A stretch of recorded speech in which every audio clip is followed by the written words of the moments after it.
Afinal de contas, o que é geometria? Todos nós temos dúvida. Temos ideia do que é geometria. Aliás, isso aconteceu com os povos. Desde a mais remota civilização, o homem pintou em cavernas. O homem escolheu a própria caverna, estimou o espaço. Ele olhava para uma caverna e sentia se havia uma proporcionalidade entre o tamanho dos ocupantes da caverna e a caverna. Foi talvez esse o começo da arquitetura. O homem escolheu sua casa, depois ele desenhou e construiu a sua casa. Para isso ele precisou muito de geometria e de perspectiva. Todo esse jeito de avaliar o espaço, perceber invariantes dessas regras da ocupação do espaço, pode ser chamada geometria. Um dos belos usos da geometria acontece nas artes, é a perspectiva. Esta geometria tem o seu início na maneira formal, mais profunda, mais séria, por volta no século V a.C., lá com os gregos. Pitágoras foi o iniciador dessa ideia. Dessa geometria e de outras, desse geômetra e de outros, falaremos neste programa. E, é claro, da perspectiva.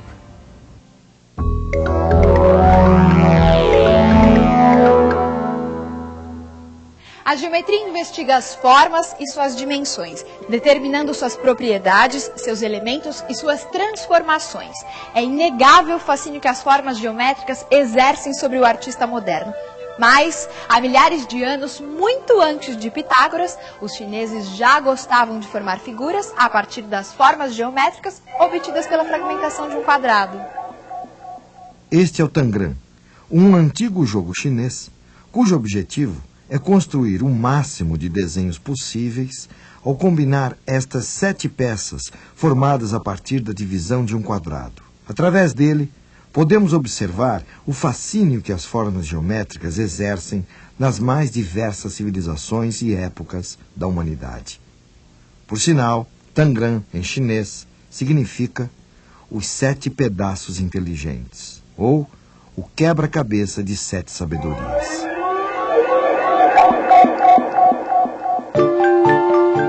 Utilizando-se de seus conhecimentos de geometria, os egípcios construíram pirâmides e monumentos que são verdadeiros feitos de engenharia. Ainda hoje, nos surpreendemos com a precisão dos ângulos retos encontrados em suas construções. No Egito, os esquadros eram feitos da seguinte maneira. Imagine uma corda com 3 nós, sendo a distância do primeiro ao segundo de 3 vezes uma unidade de medida, que pode ser, por exemplo, o comprimento de um braço. E a distância do segundo nó ao terceiro a 4 vezes essa unidade. Os egípcios sabiam que se fixassem a corda no nó intermediário e unissem o primeiro nó ao terceiro, com um novo segmento de 5 vezes a unidade de medida, o ângulo oposto a esse segmento seria de 90 graus. Com esses quadros de corda, eles podiam verificar com precisão matemática se os ângulos de suas construções mediam ou não 90 graus. Mas eles também eram utilizados na divisão das terras férteis às margens do rio Nilo, logo após as cheias que anualmente faziam desaparecer as demarcações de fronteiras. E tinha ainda a vantagem de que um pedaço de corda é bem mais fácil de carregar do que um esquadro de madeira. Esse é um exemplo do que chamamos Triângulo de Pitágoras.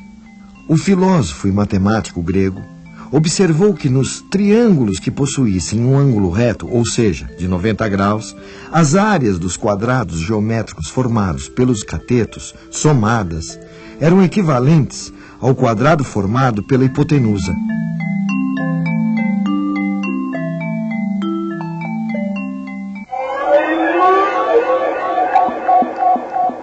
Ao demonstrar essas relações existentes em triângulos como este, Pitágoras revela uma ordem que estava oculta na natureza. Para o filósofo e matemático grego, tudo o que existe, da mais simples partícula atômica às mais complexas galáxias, obedece a determinadas leis, padrões, que se combinam e se repetem e que podem ser percebidos e comprovados pela matemática. É isso que acreditam os cientistas do nosso tempo E era mais ou menos isso que Pitágoras revelava aos seus discípulos há quase 2.500 anos, aqui na Grécia. As teorias formuladas por Pitágoras foram divulgadas pelo vai e vem das caravanas e conquistaram seguidores de um extremo ao outro do mundo. Na Alexandria, essas teorias foram escritas e organizadas por Euclides em uma série de livros que vêm sendo copiados, traduzidos e editados até os dias de hoje.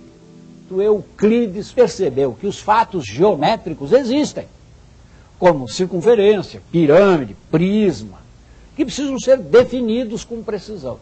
Mas foi tentar definir tudo, viu que alguns ele tinha que admitir: ponto, reta, plano, espaço.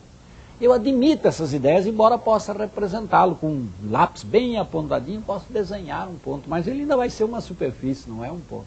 É uma abstração. Eu admito que existe ponto e que ele é adimensional. Mas ao brincar com essas ideias, ele percebeu que precisava ligá-las. Um ponto divide a reta em duas semirretas, a reta divide o plano. Se eu tenho uma semirreta, um ponto aqui, outro acolá, o segmento que liga os dois corta a reta. Estas são verdades que a gente admite, são os postulados. Vem do latim postulare, quer dizer pedir, eu peço que você aceite. Ou no grego chama-se axioma, verdade admitida. Das verdades admitidas surgem outras, que eu as demonstro. São os teoremas, os lemas, e com isso formam o edifício científico. Quem fez isso no século III a.C. foi Euclides. Surgiu aí a geometria lógica, axiomática, euclidiana. No século VIII, o Império Muçulmano se estendia desde a Espanha até as fronteiras da Índia e da China. Apropriando-se mais do que dos territórios e das riquezas materiais, de todo o conhecimento e da ciência dos povos conquistados.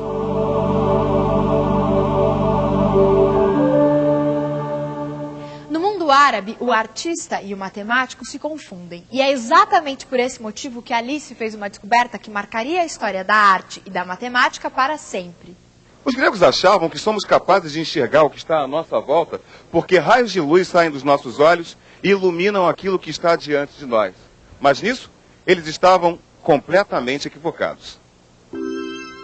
Foi um árabe chamado Alhazen o primeiro matemático a perceber que a visão se deve ao direcionamento dos raios de luz que incidem sobre os objetos e se refletem sobre os olhos, formando a imagem.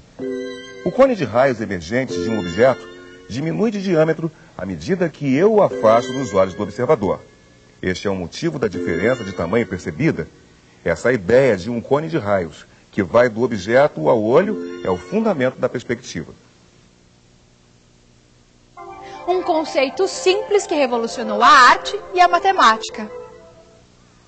Esta pintura medieval mostra claramente que o artista cria um espaço tridimensional, embora ainda pouco elaborado, através de uma espécie de perspectiva intuitiva. Historiadores acreditam que a perspectiva só começou a ser vislumbrada nesta época, o final da Idade Média, chegando à sua plenitude no Renascimento. Mas veja só. Esta e outras pinturas de Pompeia, uma cidade soterrada pelas cinzas de Vesúvio em 79 d.C., reforçam a tese de outros historiadores de que já na época greco-romana os artistas conheciam a perspectiva. Afinal, aqui temos um excelente resultado na construção de um espaço tridimensional. Eu pude sentar, eu posso caminhar.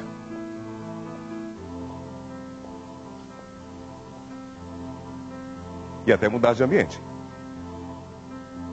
É uma longa discussão que possivelmente não vai terminar nunca, pois o que restou da pintura da antiguidade é tão pouco que não há como provar definitivamente cada teoria. Mas com respeito ao Renascimento, não há dúvidas de que a descoberta ou redescoberta da perspectiva deu-se tanto na prática dos ateliês quanto no campo teórico. Quando começou o interesse do homem pela representação do espaço? Nas cavernas. A perspectiva não se inicia com este sentido gráfico que a perspectiva tem hoje. Não é que nas pinturas dos alfrescos de Pompeia não tenha perspectiva, como a gente a conhece. Claro que tem, evidente que tem. Só que ela é montada em razão de uma espacialidade visual, não de um processo mecânico de representação.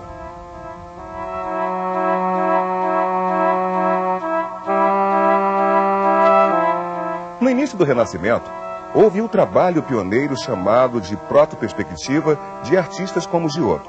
Mas logo a perspectiva se desenvolveu nos trabalhos de artistas como Uccello, Ghiberti, Masaccio e Piero della Francesca.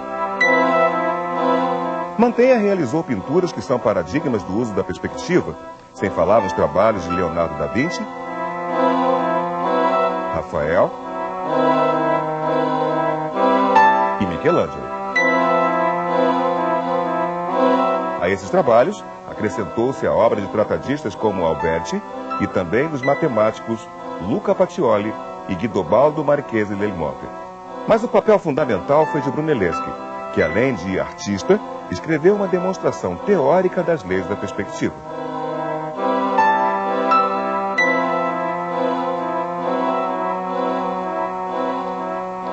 A perspectiva reassumiu importância para a pintura quando os artistas quiseram reproduzir efeitos naturais no final da Idade Média. Esse efeito pode ser conseguido de maneira intuitiva ou por meio de uma construção geométrica como esta. As linhas que parecem convergir para um ponto distante, o ponto de fuga, dão a impressão exata da terceira dimensão. Tanto que podemos caminhar pelo quadro ou passar por objetos que diminuem de tamanho proporcional ao aumento da distância. Mas raramente os pintores se utilizaram da perspectiva geometricamente calculada. Ela parece exagerada ao olho do espectador, o que fez com que os grandes mestres como Van Eyck lançassem mão de outros meios, como as cores e a luz, para criar o efeito da tridimensionalidade. Como podemos observar nesta cena registrada por Van Eyck, a luz que entra por essa janela dá a noção de profundidade da sala mais do que as linhas de fuga que estão discretamente traçadas no chão. O caimento dos panos, as cores vibrantes da cortina ao lado que se repetem ao fundo, também contribuem para essa ilusão de profundidade. Essa maneira de pintar ficou conhecida como perspectiva atmosférica. Os primeiros artistas que adotaram a perspectiva lançavam mão de inúmeros instrumentos como visores, grades e papéis quadriculados, que já eram conhecidos na astronomia e que depois foram também adotados pela matemática. O pintor alemão Albrecht Dürer foi para a Itália aprender a arte secreta da perspectiva e documentou tudo o que viu e aprendeu em seus belos desenhos. O pintor que adota a perspectiva não está interessado numa visão abstrata ou absoluta da realidade. E nesse aspecto, a perspectiva é uma inovação. Ela introduz na arte a dimensão do tempo. O que ele reproduz não é mais uma paisagem imutável, mas um ponto de vista, o registro do que está acontecendo em um determinado momento. Quando ele virtualiza o espaço, ele é obrigado a estabelecer padrões, modos de comportamento que de alguma maneira pretendem reproduzir o fenômeno visual. Todas essas preocupações não eram preocupações da perspectiva, eram preocupações do artista na representação do espaço. Era o espaço que era fundamental, não o processo. Tem as máquinas de fazer perspectiva, amarravam a cabeça do indivíduo, fixavam o olhar, sabe, fechavam um olho, botavam uma haste, tinham toda uma parafernália para aquilo ser o mais próximo do que olho eu vi, mas olho não vê perspectiva. O olho tem um fenômeno estereoscópico, são dois. A representação gráfica, ela é realmente direcional. E tudo acontece como se fosse visto por um único olho estático e sem emoções. Então, a perspectiva seria um modo de se aproximar do aspecto óptico do universo sensível.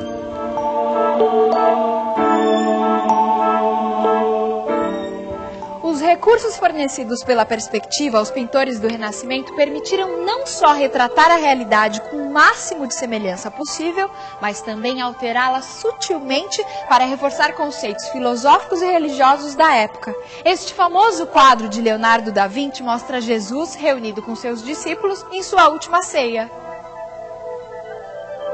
Estranhamente, a mesa toma toda a extensão da sala, como se a cena fosse grande demais para ser contida em qualquer recinto. Reparem que o rosto de Jesus coincide com o ponto de fuga, e as cabeças dos apóstolos ocupam a linha de horizonte do quadro.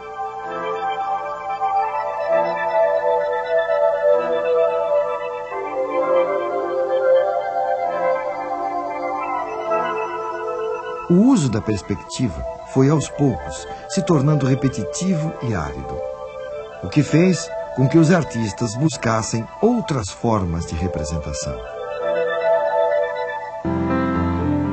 Perceba como o artista francês Cézanne, no início do século XX, alcança o objetivo de representar o espaço tridimensional sem o uso da perspectiva. Volume e profundidade são alcançados pelo uso das cores e direção das pinceladas, e não mais com a aplicação de recursos geométricos na composição do quadro. Leonardo foi uma inspiração, toda a perspectiva do século XVI e XVII, onde aparecem as anamorfoses, todos esses jogos da ilusão, né?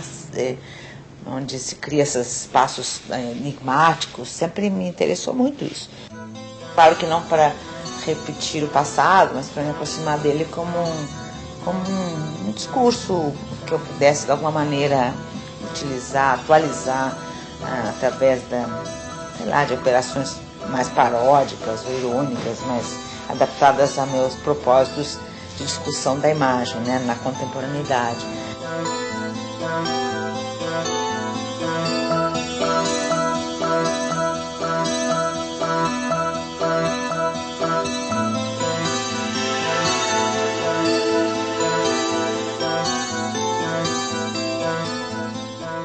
Euclides criou um modelo de ciência, nós vimos isso bem lá atrás.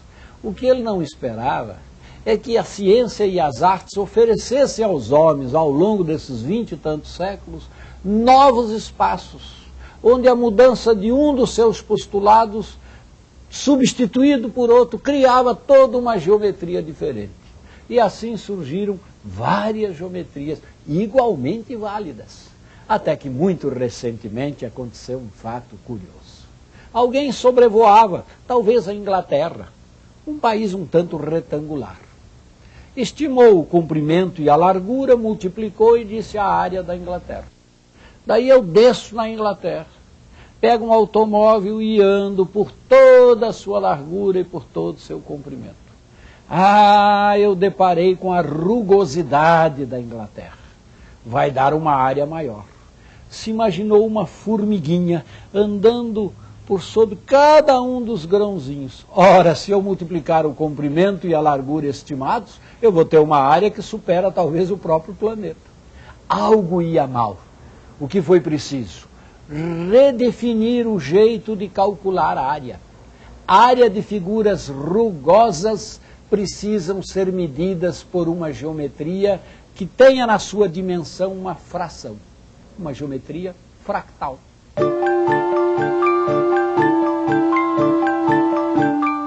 Nuvens não são esferas, montanhas não são cones, litorais não são círculos, as cascas das árvores não são lisas, tampouco a luz dos relâmpagos viaja em linha reta. Turbilhões, as batidas do coração quando nos emocionamos, as trajetórias de estrelas e planetas, as mudanças no clima são fractais, a geometria da natureza. No começo dos anos 80, muitos estudiosos começaram a utilizar computadores no desenvolvimento de suas teorias. Nessa época, Benoît Mandelbrot trabalhava na IBM estudando objetos que se repetiam em qualquer escala. Com base nos estudos de Poincaré, observando algumas equações e comportamentos caóticos e utilizando os computadores, Mandelbrot percebeu que algumas figuras eram compostas por repetições em escala de suas próprias formas. Surgia assim uma nova geometria, uma geometria da natureza, a geometria fractal. A partir de um triângulo equilátero, dividimos cada lado em 3 partes iguais. Na terça parte de cada lado, construímos um novo triângulo equilátero, apontando para fora. Depois, apagamos as partes comuns do antigo e nos novos triângulos. Podemos continuar procedendo da mesma forma indefinidamente, obtendo uma curva estrelada que recebeu o nome de floco de neve. O litoral brasileiro pode ser considerado um fractal. Os contornos e traçados mudam a cada escala de aproximação, ganhando novos detalhes, tal como a curva floco de neve. À primeira vista, a ideia de fractal parece esquisita. Que sentido pode ter a afirmação de que uma coisa tem uma dimensão e um quarto?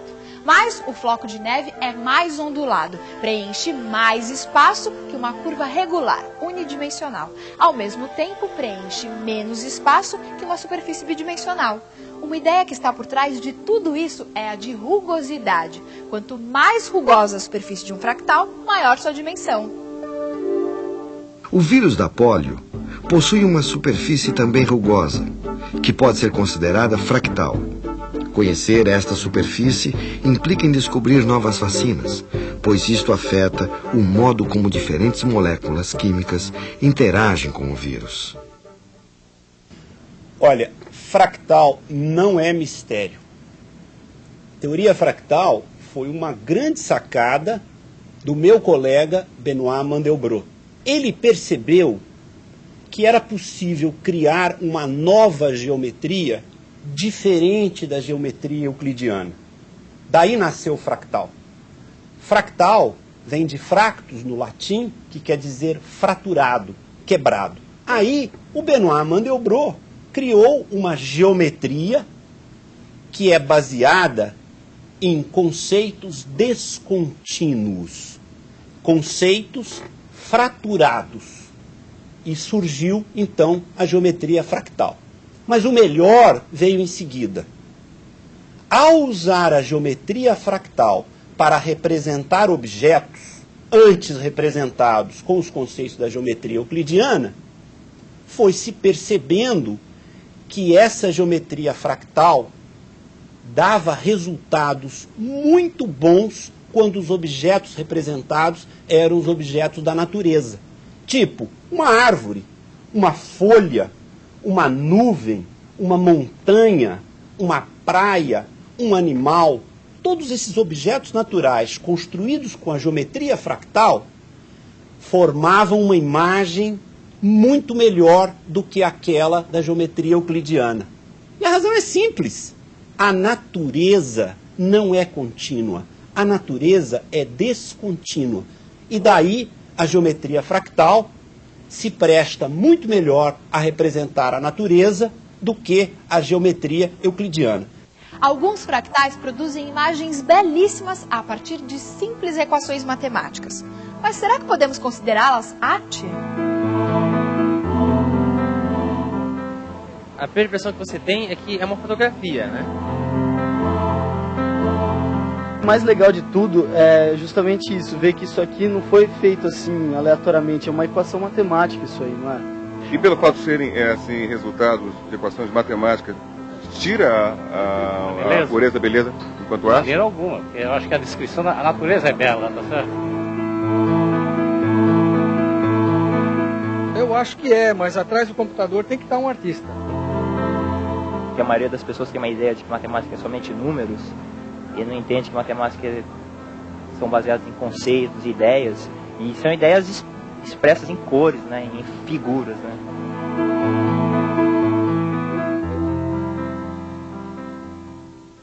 Fizemos um passeio pela arte, fizemos um passeio pela geometria, descobrimos a perspectiva como a grande colaboração da geometria para a arte do Renascimento.